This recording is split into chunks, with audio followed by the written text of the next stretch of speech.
ನಮಸ್ಕಾರ ಫ್ರೆಂಡ್ಸ್, ನಾನು ಶುಭ ಮಾತಾಡ್ತಾ ಇದ್ದೀನಿ. My YouTube channel. ಇವತ್ತು ಸಂಜೆ ವಿಡಿಯೋ ಸ್ಟಾರ್ಟ್ ಮಾಡಿದ್ದೀನಿ. ಸೊ ಪಾಯಸ ಮಾಡಬೇಕಂತೇಳಿ ರೆಡಿ ಮಾಡ್ಕೊತಾ ಇದ್ದೀನಿ, ಅಂದರೆ ಶಾವಿಗೆ ಪಾಯಸ. ಸೊ ಇದು ಸ್ವಲ್ಪ ನೀರು ಹಾಕ್ಕೊತಾ ಇದ್ದೀನಿ. ಇದಕ್ಕೆ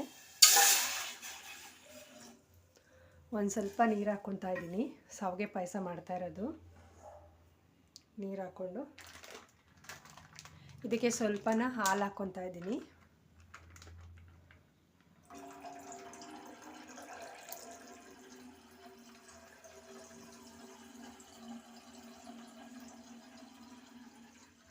ನೋಡಿ, ಇಷ್ಟ ಆದರೆ ಸಾಕಾಗುತ್ತೆ. ಯಾಕಂದರೆ ಇದು ಸ್ವಲ್ಪ ಜನಕ್ಕೆ 4ಕ್ಕೆ ಮಾಡ್ತಾ ಇರೋದು, ಹಾಗಾಗಿ ನಾನು ಸ್ವಲ್ಪನೇ ಮಾಡ್ಕೊತಾ ಇದ್ದೀನಿ. ಇಷ್ಟು ಹಾಲು ಚೆನ್ನಾಗಿ ಕುದಿ ಬರಬೇಕು. ಇವಾಗ ಫ್ರೆಂಡ್ಸ್, ಇವಾಗ ಹಾಲು ಚೆನ್ನಾಗಿ ಕುದಿ ಬರ್ತಾ ಇದೆ. ಸೊ ಈ ಕುದಿ ಬರ್ತಾ ಇರಬೇಕಾದ್ರೆ ನಾನು ಸ್ವಲ್ಪ ಸಕ್ಕರೆನ ಆ್ಯಡ್ ಮಾಡ್ಕೊತಾ ಇದ್ದೀನಿ. ನೋಡಿ, ಒಂದು ಅರ್ಧ ಬೌಲ್ ತೊಗೊಂಡಿದ್ದೀನಿ. ಸೊ ಇಷ್ಟಾದರೆ ಸಾಕಾಗುತ್ತೆ. ಸೊ ಸಕ್ಕರೆ ಏನಾದರೂ ಕಡಿಮೆ ಇದ್ದರೆ ಟೇಸ್ಟ್ ನೋಡಿಕೊಂಡು ಆ್ಯಡ್ ಮಾಡ್ಕೋಬೋದು. ಇವಾಗ ಚೆನ್ನಾಗಿ ಕುದಿ ಬರಬೇಕು. ಹಾಗೆ ನಾನು ತಿರುಗಿಸ್ಕೊತಾ ಇರ್ತೀನಿ. ಇದು ಸಕ್ಕರೆ ಎಲ್ಲ ಕರಗಬೇಕು, ಹಾಗಾಗಿ ಚೆನ್ನಾಗಿ ರೀತಿ ಮಿಕ್ಸ್ ಮಾಡ್ಕೋಬೇಕು.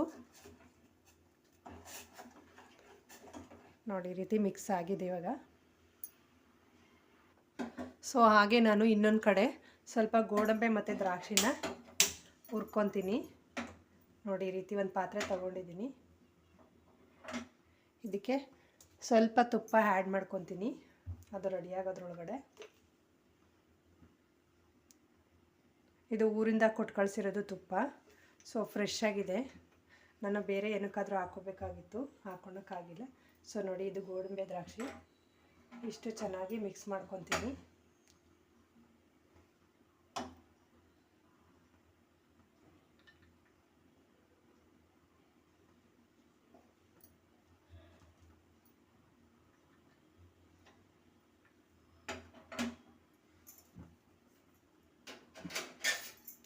ಚೆನ್ನಾಗಿ ಮಿಕ್ಸ್ ಆಗಬೇಕು.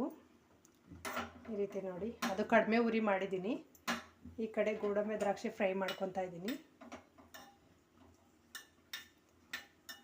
ನೋಡಿ, ಈ ಥರ ಕಲರ್ ಬರಬೇಕು ಚೆನ್ನಾಗಿ. ತುಪ್ಪದಲ್ಲೇ ಹಾಕ್ಕೊತಾ ಇರೋದು.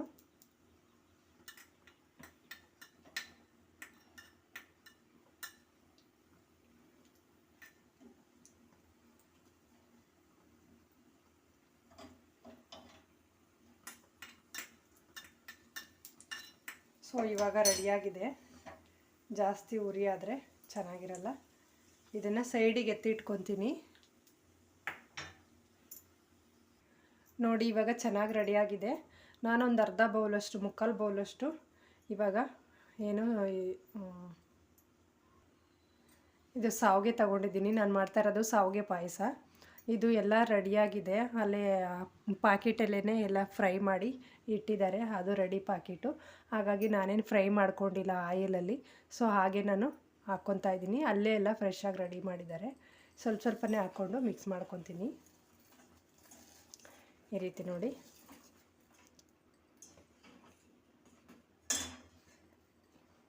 ಇದು ಚೆನ್ನಾಗಿ ಸ್ವಲ್ಪ ಹೊತ್ತು ಕುದಿಬೇಕು. ಆವಾಗ ಅದು ಎಲ್ಲ ಸ್ವಲ್ಪ ಮೆತ್ತಗಾಗುತ್ತೆ. ಗಟ್ಟಿ ಗಟ್ಟಿ ಇರುತ್ತಲ್ಲ, ಹಾಗೆ ಈ ರೀತಿ ಕೈ ಆಡಿಸ್ಕೋಬೇಕು, ಮಿಕ್ಸ್ ಮಾಡ್ಕೊತಾನೆ ಇರಬೇಕು.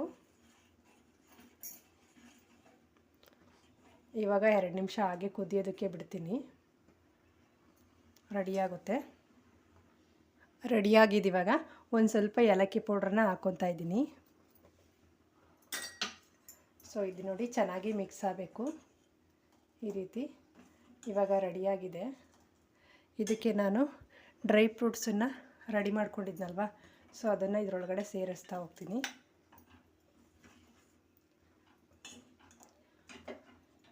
ನೋಡಿ, ಈಗ ಸ್ವಲ್ಪ ಚೆನ್ನಾಗಿ ತಿರುಗಿಸ್ಕೋಬೇಕು. ಇವಾಗ ರೆಡಿಯಾಗಿರುತ್ತೆ. ಇದು ಸ್ವಲ್ಪ ಹೊತ್ತು ಆರ್ಕಣಕ್ಕೆ ಬಿಟ್ಟರೆ ತೆಳುವಾಗಿ ಬರುತ್ತೆ. ನಾನು ತೋರಿಸ್ತಾ ಹೋಗ್ತೀನಿ ರೀ. 1-2 ನಿಮಿಷ ಆರ್ಕಣಕ್ಕೆ ಬಿಡ್ತೀನಿ. ಹಾಗೇನ ಸ್ಟವ್ ಆಫ್ ಮಾಡಿ, ಆವಾಗ ಗಟ್ಟಿ ಬಂದಿರುತ್ತೆ. ಹೀಗೆ ಕುದಿಬೇಕದು ಚೆನ್ನಾಗಿ. ಕುದಿಬೇಕಾದ್ರೆ ಫ್ರೆಂಡ್ಸ್, ಇವಾಗ ರೆಡಿಯಾಗಿದೆ. ಒಂದು 5 ನಿಮಿಷ ಹಾಗೆ ಆರ್ಕಣಕ್ಕೆ ಬಿಡ್ತೀನಿ. ಆರ್ಕೊಂಡ್ರೆ ತುಂಬ ಚೆನ್ನಾಗಿರುತ್ತೆ, ಗಟ್ಟಿ ಬರುತ್ತೆ ಸ್ವಲ್ಪನ. ಹಾಗಾಗಿ ಫ್ರೆಂಡ್ಸ್, ಇವಾಗ ರೆಡಿಯಾಗಿದೆ ಪಾಯಸ. ಸೊ ನೋಡಿ ನಾನು 5 ನಿಮಿಷ ತಣ್ಣಗಾಗಕ್ಕೆ ಬಿಟ್ಟಿದ್ದೆ. ಒಂದು ಬೌಲಿಗೆ ಸರ್ವ್ ಮಾಡ್ಕೊತಾ ಇದ್ದೀನಿ. ನೋಡಿ ಯಾವ ರೀತಿ ಇದೆ ಅಂತ. ತುಂಬ ಚೆನ್ನಾಗಿದೆ. ಇವಾಗ ಗಟ್ಟಿಗಾಗಿದೆ ಸ್ವಲ್ಪನ. ನೋಡಿ ಈ ರೀತಿ ಇರಬೇಕು ಕನ್ಸಿಸ್ಟೆನ್ಸಿ. ಸೊ ತುಂಬ ಚೆನ್ನಾಗಿ ಸೂಪರಾಗಿರುತ್ತೆ. ನೀವು ಕೂಡ ಟ್ರೈ ಮಾಡ್ಕೊಳ್ಳಿ. ನಾನಿವಾಗ ಇದಕ್ಕೆ ಪಿಸ್ತಾ ಅದೆಲ್ಲ ಮಿಕ್ಸ್ ಮಾಡಿ ಈ ರೀತಿ ಹಾಕ್ಕೊತಾ ಇದ್ದೀನಿ. ನೋಡಿ ಈ ರೀತಿ ತುಂಬ ಚೆನ್ನಾಗಿದೆ. ನೀವು ಕೂಡ ಈ ರೀತಿ ಡೆಕೋರೇಷನ್ ಮಾಡ್ಕೋಬೋದು. ಪಿಸ್ತಾ ಎಲ್ಲ ಹಾಕ್ಕೊಂಡಿದ್ದೀನಿ, ಗೋಡಂಬಿ ಸ್ವಲ್ಪ ಎಲ್ಲ ಹಾಕ್ಕೊಂಡಿದ್ದೀನಿ. ಫ್ರೆಂಡ್ಸ್, ಈ ರೀತಿ ಸರ್ವ್ ಮಾಡ್ಕೊಂಡಿದ್ದೀನಿ ತಿನ್ನೋದಕ್ಕೆ. ಇವಾಗ ಟೇಸ್ಟ್ ಹೇಗಿದೆ ಅಂತ ನೋಡ್ತೀನಿ. ಒಂದು ಸರಿ ವಾಚ್ ಮಾಡಿ. ಫ್ರೆಂಡ್ಸ್, ಈ ವಿಡಿಯೋ ಇಲ್ಲಿಗೆ ಎಂಡ್ ಮಾಡ್ತಾ ಇದ್ದೀನಿ. ಸೊ ಈ ವಿಡಿಯೋ ಇಷ್ಟ ಆದರೆ ಕಾಮೆಂಟ್ ಮಾಡಿ, ಲೈಕ್ ಮಾಡಿ. ಹೊಸ್ದಾಗಿ ಯಾರೆಲ್ಲ ನೋಡ್ತಾ ಇದ್ದರೆ ಚಾನಲ್ನ ಸಬ್ಸ್ಕ್ರೈಬ್ ಮಾಡ್ಕೊಳ್ಳಿ. ಫ್ರೆಂಡ್ಸ್, ವಾಚ್ ಮಾಡೋದಕ್ಕಾಗಿ ಧನ್ಯವಾದಗಳು. Thank you friends.